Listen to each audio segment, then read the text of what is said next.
In a world filled with screens and distractions, we invite you to reconnect with the natural world around you.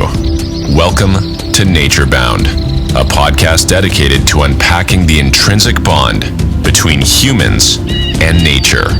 We'll uncover the benefits of spending time outdoors, including how a nature-centric lifestyle can improve your mental health, elevate your leadership skills, and unleash your creativity. And now here's your host, outdoor enthusiast, and renowned author of The 7 Principles of the Magic Rock, Emmanuel Rose.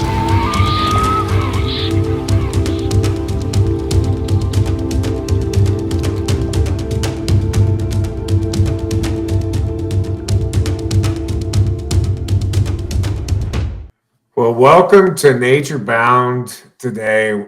Got a chance to talk about fly fishing and the Truckee River out here in the divide between Nevada and California. And fly fishing was my first love, and I've been fly fishing for over about 50 years now, 50 years, and been all over, having a chance to fish salt and international locations. And my true love, though, is the small stream fishing for wild trout, and having a chance to be remote from other humans and get into the zone of fish and nature, and a little bit of solitude. And that's why I like fishing with Jay, because Jay is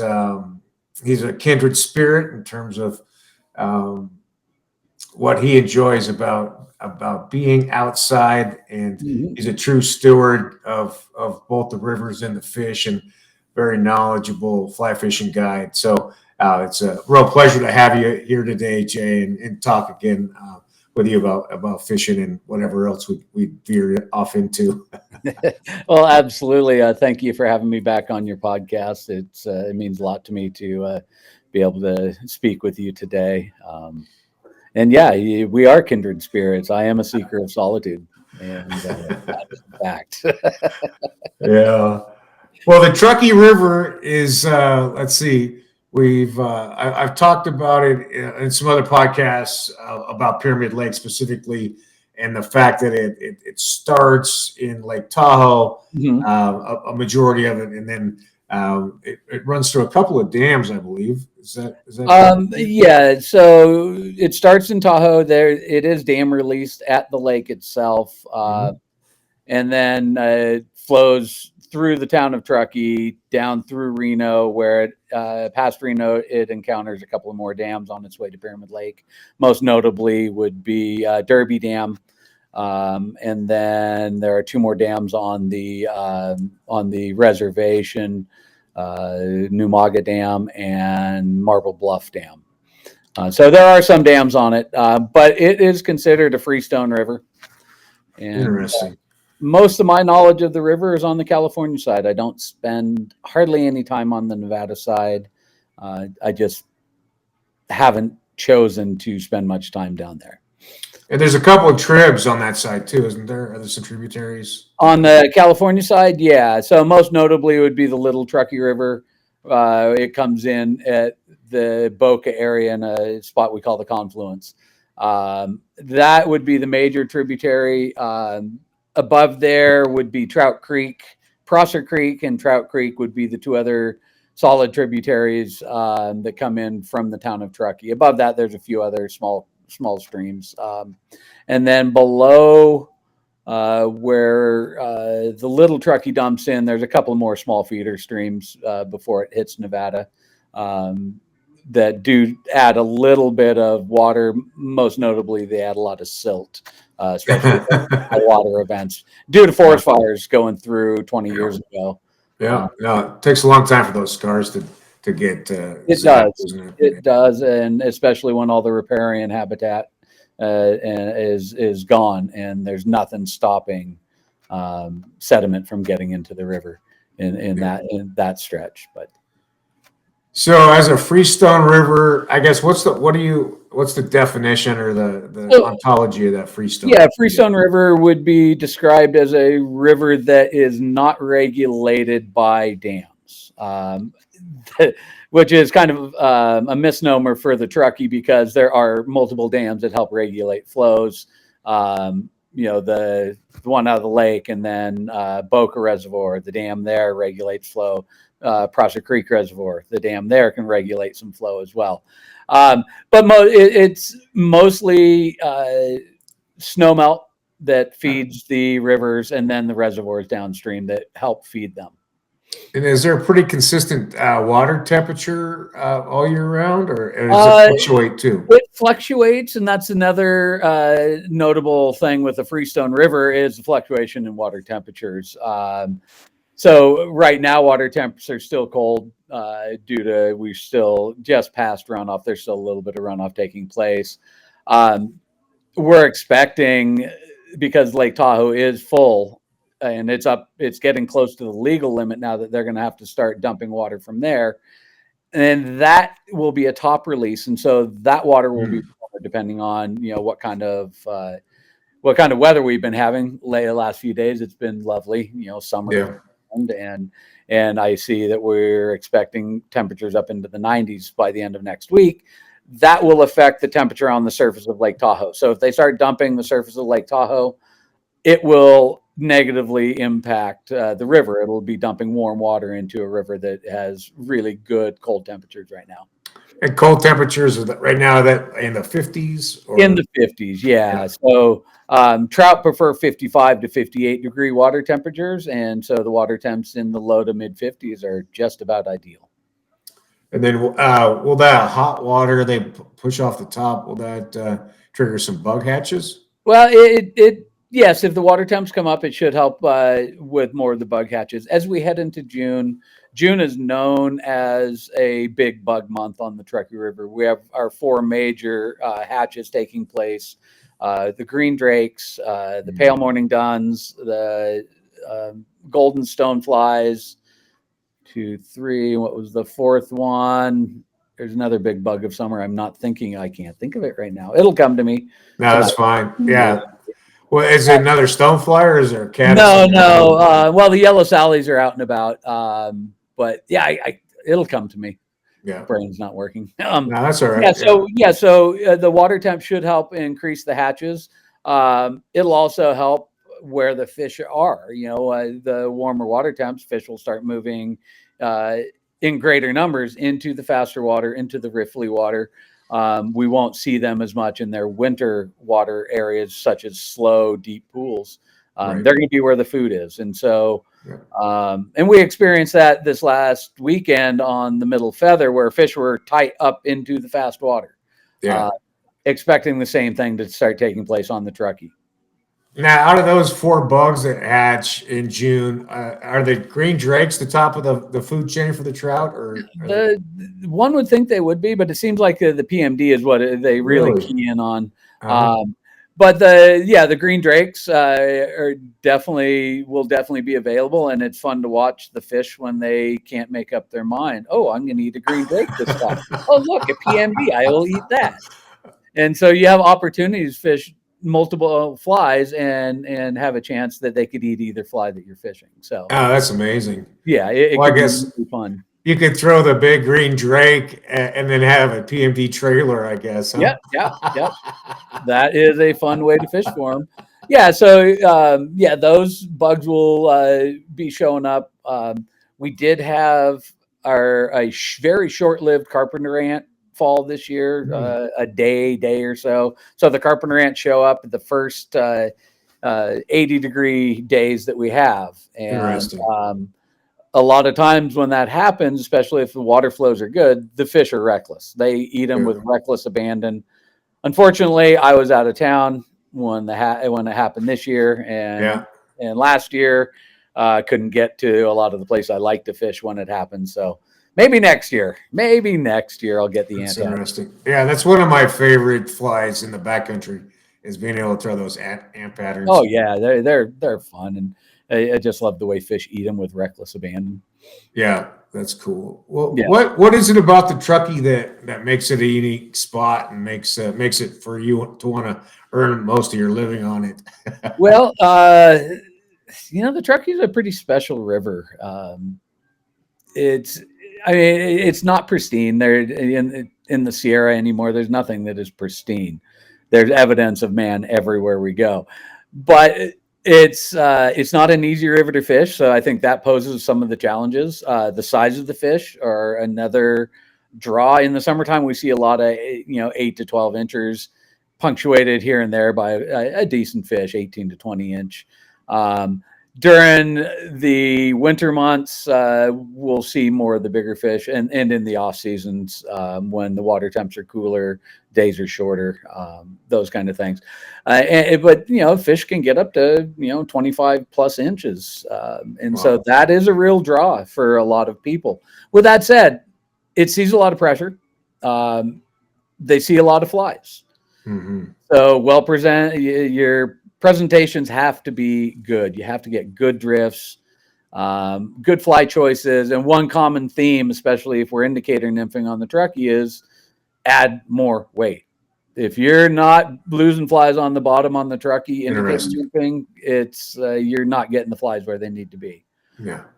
But with that said, I do a lot of other stuff on the Truckee too, where dry dropper works really well throughout most of the season, and it's a very versatile way to fish.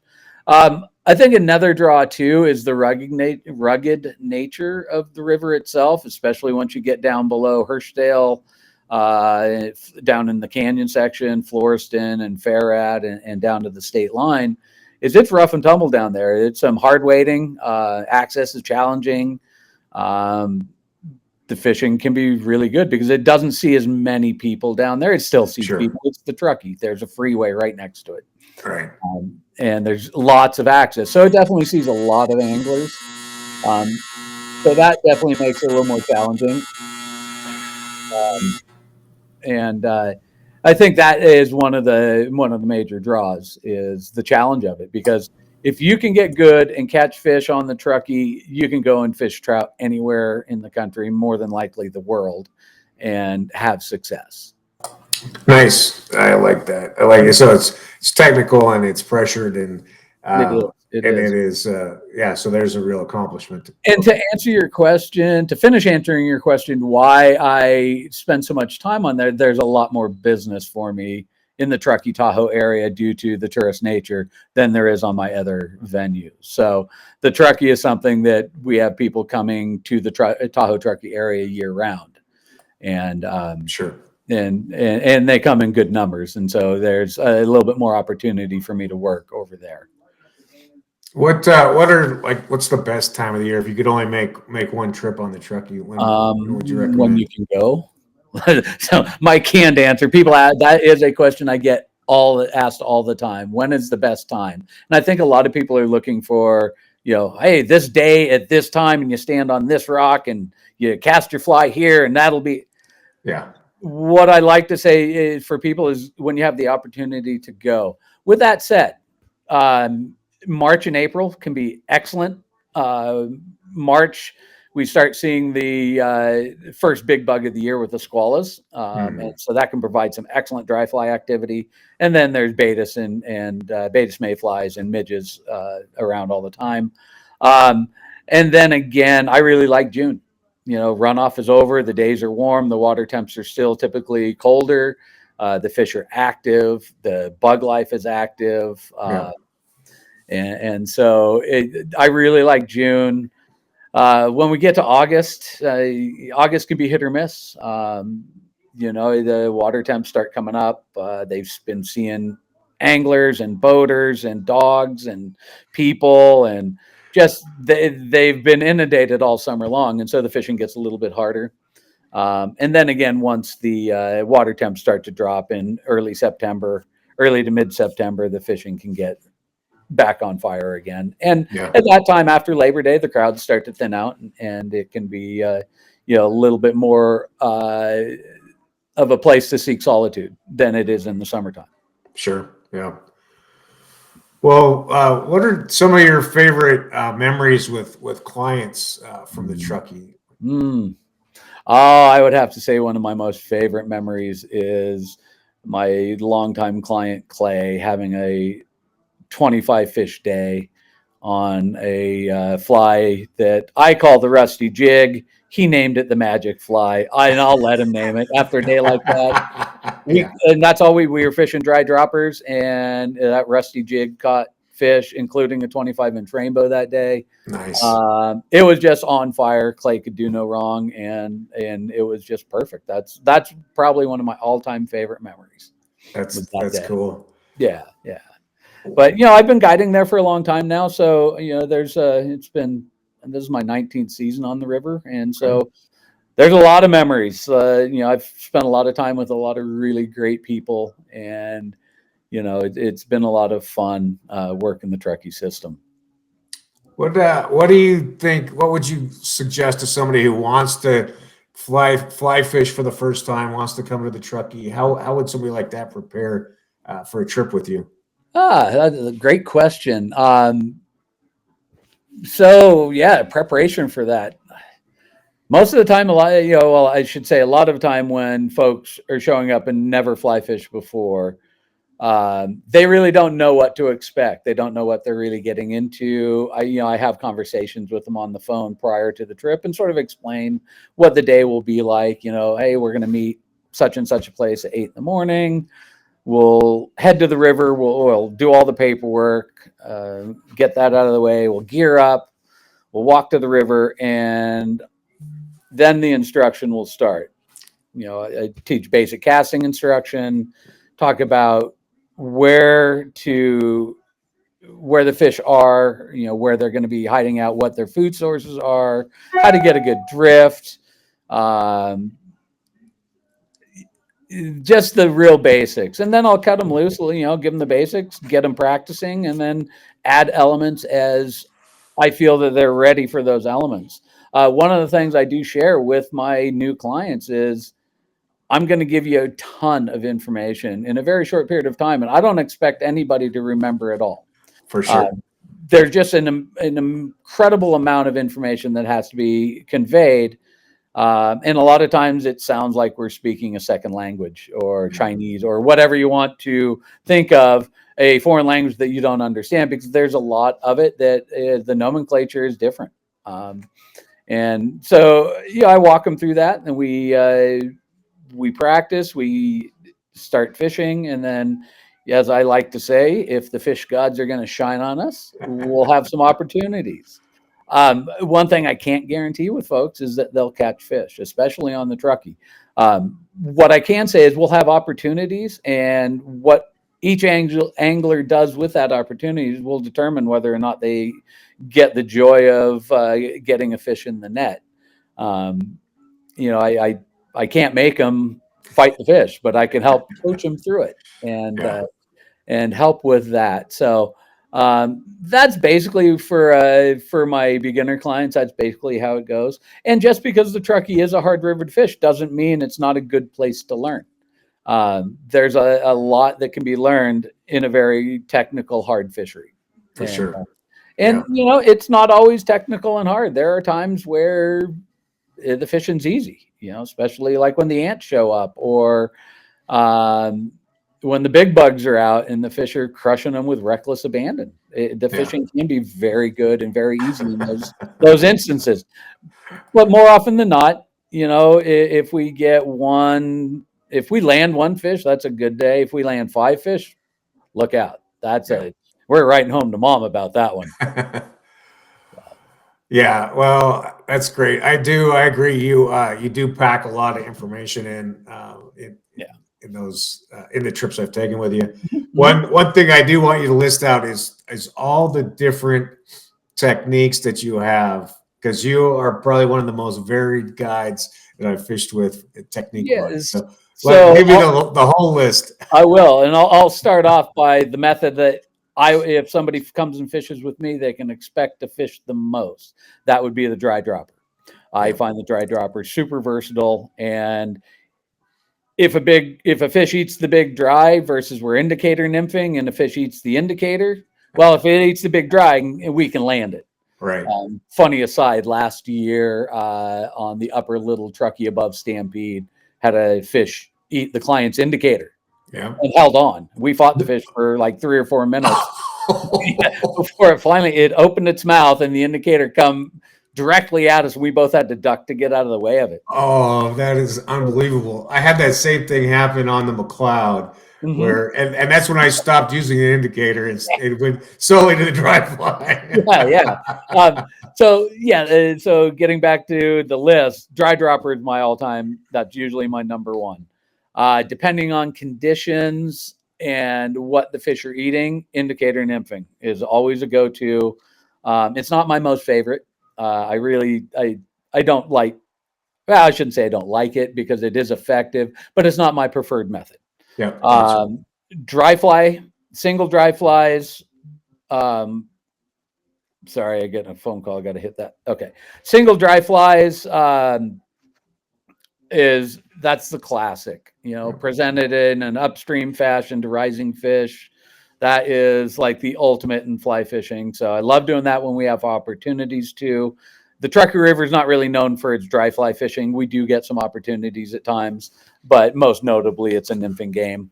Then there's the tight line nymphing or European style nymphing.